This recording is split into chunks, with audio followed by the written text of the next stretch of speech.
Good morning, everyone. Before we dive into the heart of today's message, I want to set a clear intention. This isn't just about motivation, it's about mechanisms. Because if you understand the mechanism, you can control the outcome. Today, I'm going to share 5 daily habits that, when practiced consistently, will quite literally rewire your brain and change the trajectory of your life in 30 days. This isn't theory. This is rooted in behavioral science, neuroscience, and thousands of hours of observed human performance. Each of these habits is small enough to do without overwhelming your system, but powerful enough to trigger what we call compounding adaptation, tiny shifts that build day by day into massive personal transformation. Waking up early and exposing yourself to natural sunlight within the first 30 minutes of your day is not just a lifestyle hack, it's a neurological and physiological trigger that sets the tone for your entire day. The human brain, particularly the suprachiasmatic nucleus located in the hypothalamus, is deeply attuned to natural light. This region serves as the master circadian clock, and it governs a wide range of biological processes, including hormone release, body temperature, alertness levels, and mood regulation. When you wake up and expose your eyes not through glass or sunglasses, but directly to natural light, you're signaling to your brain that it is daytime.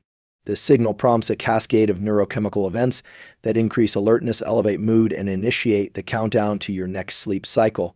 Natural sunlight is the most potent cue for aligning your circadian rhythm, which in turn affects your sleep quality, focus, metabolism, and even immune function. The intensity of natural sunlight, even on a cloudy day, far exceeds that of indoor lighting. While a brightly lit room might provide 500 to 1,000 lux, natural outdoor light ranges from 10,000 to over 100,000 lux. Your photoreceptors, particularly the melanopsin-containing retinal ganglion cells in your eyes, are most responsive to this type of light. These cells don't contribute to vision in the conventional sense, but they are crucial for sending information to the brain about environmental brightness. That information is used to regulate melatonin production, the hormone that signals your body when it's time to sleep. Exposing your eyes to natural sunlight in the morning immediately shuts down melatonin production, making you feel more awake and focused. This same exposure triggers a timed release of melatonin about 14 to 16 hours later, promoting restful sleep at night. So, a good night's sleep doesn't start at bedtime, it starts first thing in the morning with light. In addition to regulating sleep and wake cycles, morning sunlight exposure has a direct effect on the production of dopamine and serotonin, neurotransmitters associated with mood, motivation, and focus. Dopamine is particularly important when we talk about sustained motivation and goal-directed behavior. When you get that morning light exposure, dopamine levels rise in areas of the brain such as the striatum and prefrontal cortex. This is not just about feeling good, it's about feeling driven. People who consistently expose themselves to morning sunlight tend to have lower levels of depression, improved cognitive function, and greater emotional resilience. In fact, one of the most effective non-pharmaceutical interventions for seasonal affective disorder and mild to moderate depression is daily light exposure early in the day. And the best part is, it's free, natural, and widely available.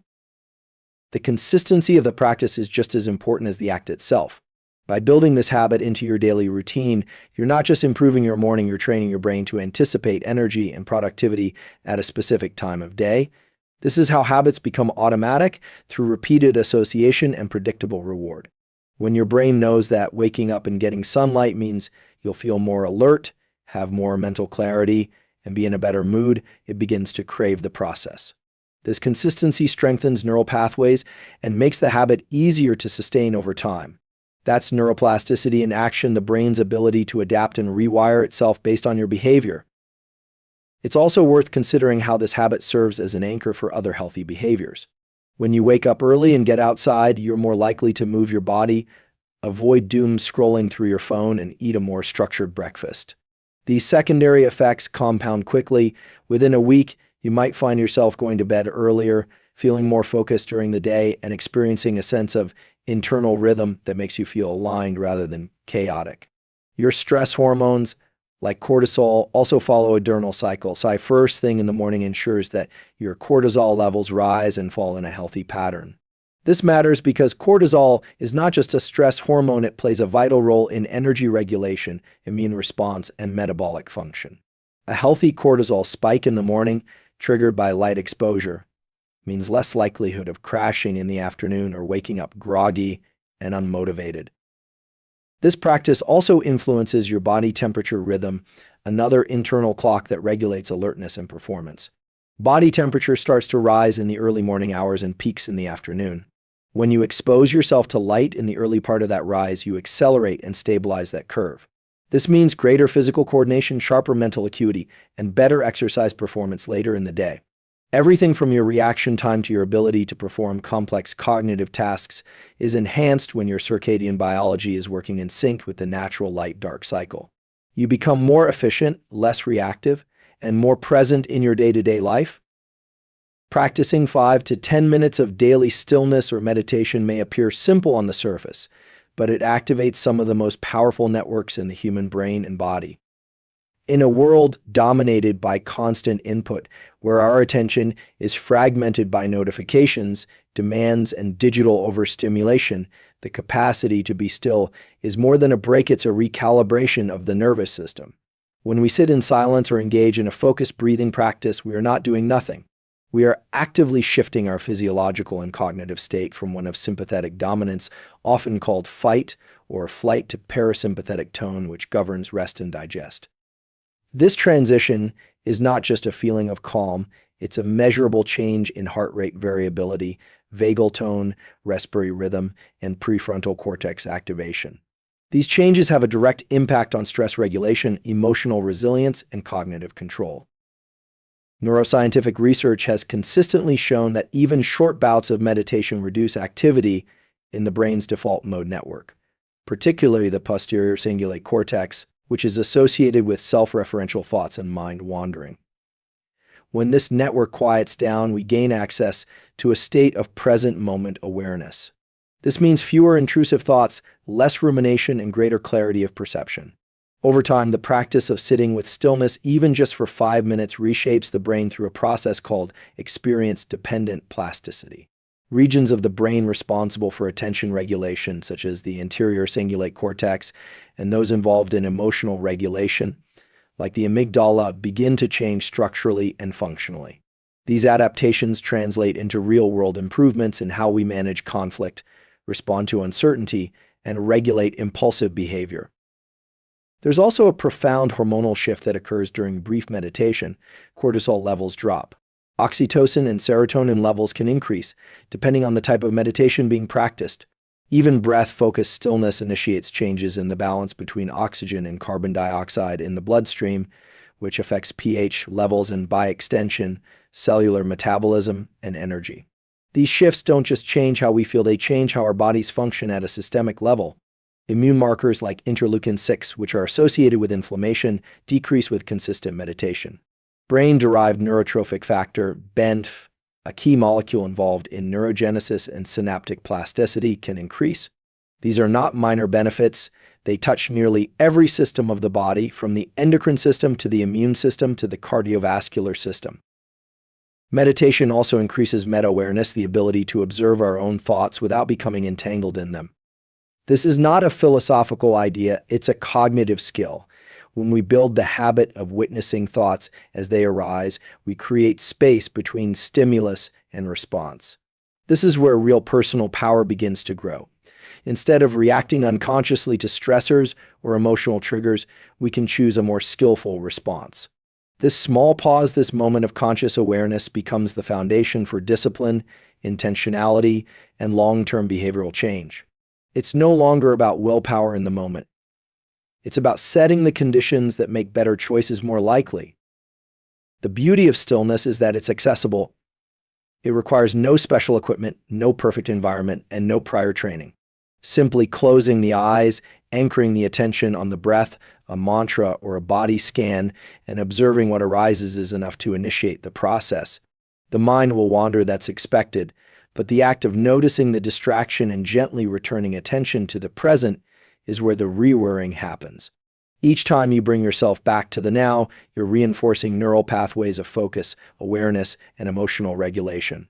This is mental training in its most refined form. Over days and weeks, the cumulative effect is enhanced clarity, reduced baseline anxiety, and greater emotional range. For those who resist the idea of meditation because it feels unproductive, it's worth noting that some of the most productive individuals across disciplines, from elite athletes to creative professionals to military leaders, incorporate stillness into their daily routines. The reason is simple: the mind, like the body, performs best when it's allowed intervals of recovery. Stillness is not the absence of activity, it is a deliberate recovery phase that enhances all future activity. Just as muscles grow not during the workout but in the recovery afterward, the mind strengthens during these windows of intentional rest. It's also important to consider that stillness doesn't mean a lack of intensity. In fact, sitting in silence and observing your thoughts, emotions, and physical sensations can be a highly active internal process. It requires concentration, discipline, and a willingness to face whatever arises without flinching. This builds what neuroscientist Dr. Judson Brewer calls awareness over avoidance, a quality that allows us to remain present even when discomfort surfaces. Over time, this strengthens psychological flexibility, a trait linked to reduced anxiety, improved performance under pressure, and greater overall well-being. When practiced daily, this short period of stillness becomes a core stability point from which the rest of the day can unfold with greater coherence and control. Moving your body every day, even just for 20 minutes, can fundamentally shift your mental, emotional, and physiological state in ways that most people vastly underestimate. Physical movement is not merely about fitness or aesthetics, it's a direct signal to the brain and nervous system that promotes clarity, mood regulation, and resilience. When you engage in even a brief session of exercise, whether it's walking, stretching, running, or any form of deliberate movement, you activate neural circuits that are responsible for attention, motivation, and executive function. These circuits, particularly those involving the prefrontal cortex and basal ganglia, help you sustain focus, make better decisions, and suppress impulsive behavior. That kind of cognitive control is not just useful, it's foundational for building the kind of life that doesn't just happen to you, but happens because of you. At a neurochemical level, daily movement immediately stimulates the release of endorphins, which are the body's natural opioids, as well as dopamine and serotonin, both of which are crucial for mood, learning, and motivation. Dopamine, in particular, is tightly linked to the feeling of progress. When you move your body, especially in a way that challenges you, you create a sense of forward momentum, not just physically, but psychologically. That momentum spills over into other areas of your life. You begin to crave structure, consistency, and action. This is why people who engage in regular movement often report feeling more productive and more emotionally balanced, even when the movement is minimal. It's not the intensity that matters most, it's the regularity. The nervous system loves patterns, and daily movement is one of the fastest ways to regulate it. From a stress management perspective, physical activity provides an outlet for the excess energy that accumulates through mental tension and emotional load. When you're sedentary, that energy has nowhere to go. It builds in the body as muscle tension, shallow breathing, increased heart rate, and restlessness. But when you move, you discharge that energy in a way that recalibrates your physiological baseline. The autonomic nervous system rebalances. Cortisol and adrenaline levels drop, heart rate variability improves, which is a marker of a well-regulated nervous system. Even your respiration rate and depth become more efficient, creating a greater sense of calm and control. It's not just about feeling better, it's about being more regulated, which means you're better equipped to face challenges, make decisions, and maintain perspective. One of the most underestimated aspects of daily movement is its impact on neuroplasticity, the brain's ability to adapt and rewire itself. Exercise increases the production of brain-derived neurotrophic factor, or BENF, a protein that acts like fertilizer for the brain. BENF supports the growth of new neurons, strengthens existing connections, and enhances communication between brain cells. In practical terms, this means that people who move regularly think more clearly, retain information better, and are more capable of adapting to change. This is not about becoming a marathon runner or gym fanatic. This is about creating a sustainable, consistent relationship with movement that tells your brain every day that growth is happening and that you are not stuck. There is also a powerful hormonal component. Movement improves insulin sensitivity, regulates appetite hormones like ghrelin and leptin, and supports healthy testosterone and estrogen balance. These hormones don't just affect body composition, they influence energy, mood, libido, and overall vitality. When your body is hormonally balanced, you don't just feel more alive, you become more resilient to stress and more capable of sustained effort. You begin to operate from a physiological foundation that supports your goals rather than sabotaging them. And when your body is in sync, your mind follows. You start experiencing greater consistency in your emotional responses, less reactivity, and more presence. The compounding effects of daily movement also bleed into behavior and identity. When you move every day, even when you don't feel like it, you reinforce the belief that you are someone who shows up for themselves. That identity shift from someone who struggles with consistency to someone who moves no matter what is a powerful foundation for building other habits. You begin to trust yourself more. That trust creates psychological momentum. It becomes easier to eat better, sleep better, and stay away from distractions because you're already reinforcing self-discipline and follow-through on a daily basis. Your sense of agency grows.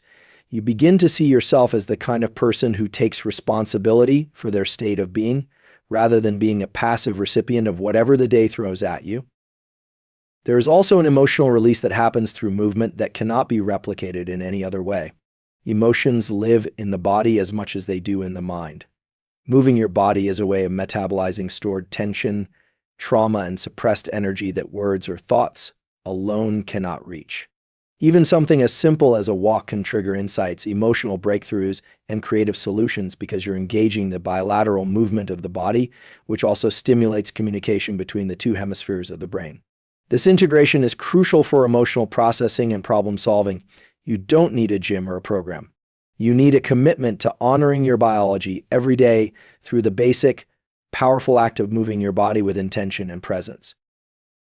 Replacing reactivity with intentional planning is one of the most transformative shifts a person can make in their daily life. Reactivity is the default mode of most modern existence. It's the brain's way of conserving energy by relying on habitual patterns, emotional impulses, and external stimuli to drive behavior. In this mode, we're not truly choosing our actions, we're responding to whatever is loudest, most urgent, or most emotionally charged in the moment. This constant state of reaction places a heavy burden on the nervous system, drains cognitive resources, and leaves little room for clarity, creativity, or long-term thinking. Intentional planning, on the other hand, is a proactive process that engages the prefrontal cortex, the part of the brain responsible for executive function, impulse control, and goal setting. It allows us to step out of survival mode and into strategic action. The shift from reactive to intentional doesn't just change what you do, it fundamentally alters how you experience time, control, and purpose. Intentional planning creates a psychological framework that provides structure and direction in the face of complexity. Without a plan, the brain constantly scans for what to do next, often defaulting to easy or emotionally satisfying options like checking a phone, responding to messages, or procrastinating on high-value tasks.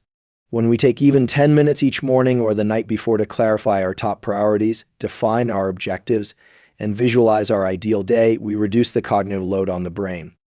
This frees up mental bandwidth for deeper work and higher quality decisions. It's a form of cognitive offloading that turns abstract stress into actionable steps. Planning doesn't eliminate uncertainty, but it gives us a stable anchor within it. One of the most powerful aspects of intentional planning is the way it creates temporal awareness. It teaches the brain to think in terms of blocks, sequences, and outcomes rather than isolated moments of effort. This is a fundamental shift in cognition. Instead of asking, "What do I feel like doing right now?" the brain begins to ask, "What's the next best action to support my goal?" That one question changes everything. It introduces agency. It replaces emotional impulsivity with deliberate execution. When repeated daily, this shift reprograms neural pathways so that discipline becomes automatic, not effortful.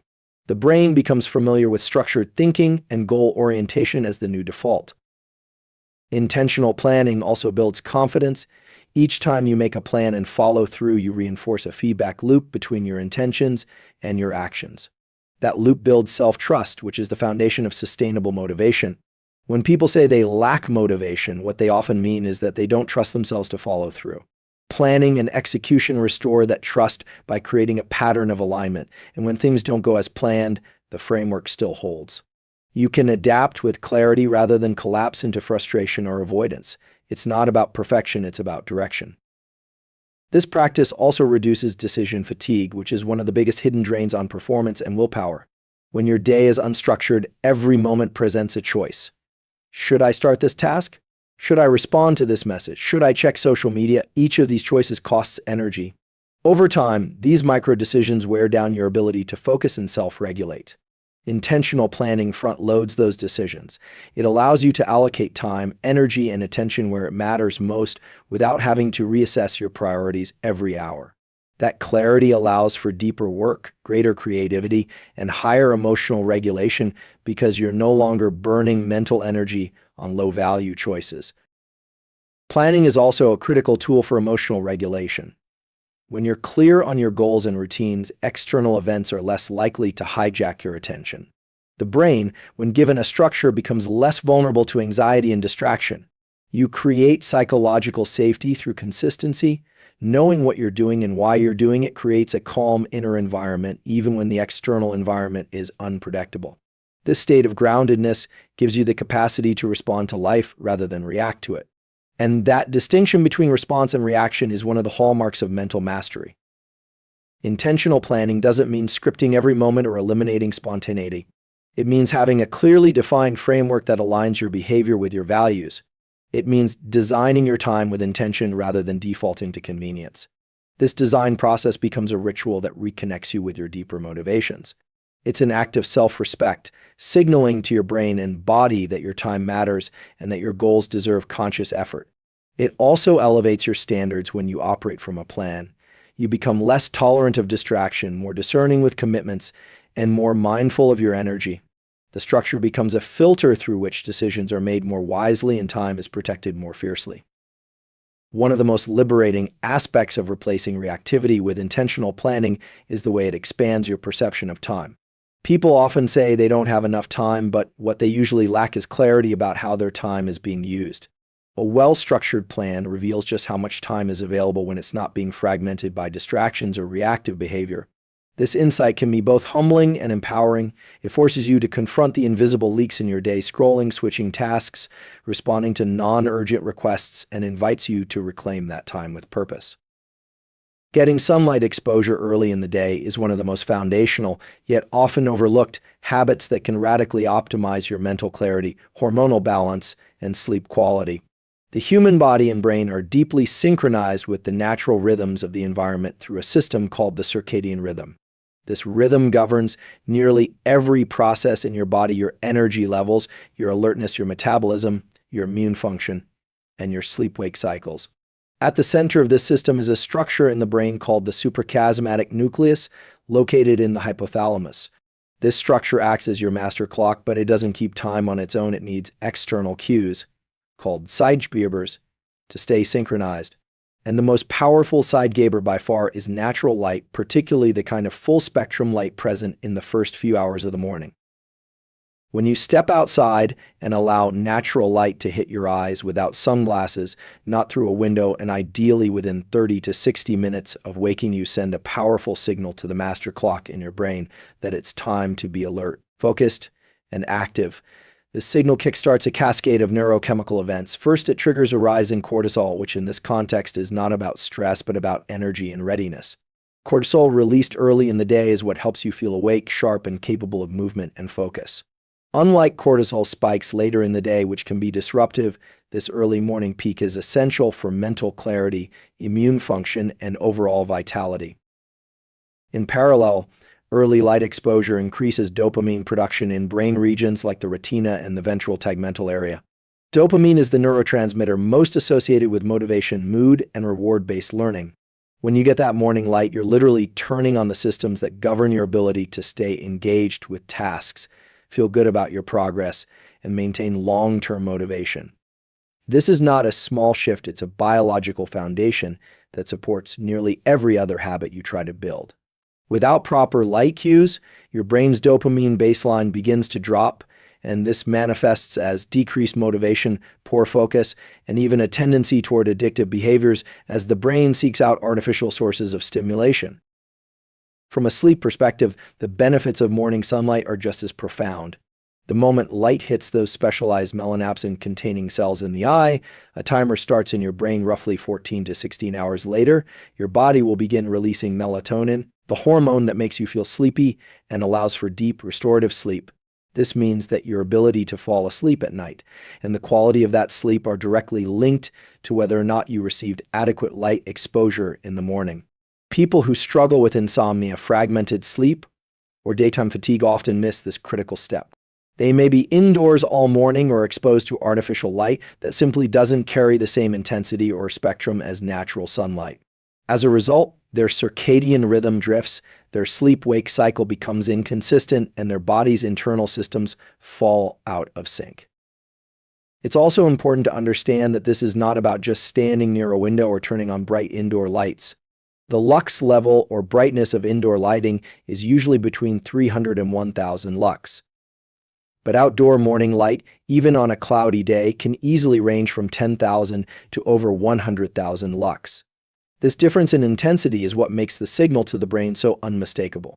Just 5 to 10 minutes of outdoor exposure in the early morning can begin to realign your internal clock. If the sunlight is indirect or if the sky is overcast, you may need closer to 15 to 30 minutes. But the principle remains the same. Get outside, get the light into your eyes, and anchor your physiology to the natural world. Beyond its neurological and hormonal effects, early morning light exposure also has significant impact on mental health. Studies have shown that increased exposure to natural light is associated with lower rates of depression, reduced anxiety, and greater emotional stability. This is partially due to the dopamine and serotonin systems being activated, but it's also because light impacts mood-regulating structures like the amygdala and prefrontal cortex. The psychological benefits of this habit accumulate quickly. People report feeling more emotionally regulated, more positive, and more in control of their responses throughout the day when they begin consistently exposing themselves to early light. Incorporating this habit into your life doesn't require a radical change. It can be as simple as stepping outside for your coffee, taking a short walk around the block, or sitting on a balcony or porch where the light can reach your eyes directly. It's not necessary to stare at the sun, just be outside with your eyes open and unshielded for a few minutes, allowing the ambient light to do its work. Over time, this simple act begins to rewire your internal rhythms. Your energy becomes more predictable. Your mental clarity becomes sharper in the morning hours. You begin to feel sleepy at the right time in the evening. And most importantly, your sense of alignment with your own biology deepens, which makes every other behavioral change easier to maintain and more effective over the long run. Limiting screen time before bed is one of the most strategic decisions you can make to enhance cognitive performance, emotional regulation, and overall physiological recovery. In the final hours of the day, your brain and body begin a shift from wakefulness to sleep, a process that is hormonally driven and highly sensitive to light, stimulation, and behavioral cues. When screens are present during this period, phones, laptops, TVs, they emit a type of blue light that disrupts the production of melatonin, the hormone primarily responsible for initiating and maintaining sleep. This disruption doesn't just delay sleep, it changes the quality and depth of your rest, which in turn affects your performance, mood, memory consolidation, and immune function the next day. The impact compounds over time, resulting in a chronic sleep deficit, even if you're technically getting enough hours in bed. When blue light enters the eye, particularly in the evening, it activates specialized cells in the retina known as intrinsically photosensitive retinal ganglion cells. These cells are directly connected to the brain's master circadian clock and signal that it's still daytime. In response, the brain suppresses melatonin release, and the body delays its transition into rest and repair mode. Even small amounts of light exposure, such as checking your phone in a dark room, can produce this effect. This means that the presence of screens within the hour or two before bed can physiologically mislead your body into thinking it's time to stay alert, not wind down. As a result, you may experience difficulty falling asleep, disrupted sleep architecture, or waking up feeling unrefreshed regardless of sleep duration. But it's not just the light, it's also the content. The nature of screen-based activities tends to be stimulating. Social media, video content, emails, news, games, these are not neutral inputs. They engage the brain's dopaminergic system, flooding the brain with anticipation, novelty, and reward signals. This keeps the nervous system in a state of heightened arousal at precisely the time it should be downshifting. The brain interprets this stimulation as a signal to stay alert, and in some cases even prepares for potential threat or action. This overactivation results in shallow, fragmented sleep and a lack of the deep restorative phases, especially slow-wave sleep and REM that are essential for emotional processing, cellular repair, and memory consolidation. Reducing or eliminating screens before bed allows the parasympathetic nervous system to activate fully the branch of the nervous system responsible for rest, digestion, and recovery. In this state, the heart rate slows, cortisol levels drop, blood pressure stabilizes, and the body shifts into a regenerative mode. This is when growth hormone is released, tissues are repaired, and the brain undergoes vital housekeeping functions through the glymphatic system, which flushes out toxins accumulated during the day. These processes are not optional, they're foundational to long-term cognitive health, metabolic stability, and emotional resilience. A powerful part of the evening ritual is not just removing screens, but replacing them with behaviors that signal safety, closure, and decompression. Activities like reading a physical book, journaling, listening to calming music, taking a warm shower, or practicing breathwork provide the nervous system with cues that the day is ending and recovery is beginning. These cues work in tandem with the body's circadian rhythm to gently guide you into a state of deep rest. Over time, these behaviors can become habitual triggers, what neuroscience calls conditioned responses, that help you transition more easily into sleep without effort or resistance.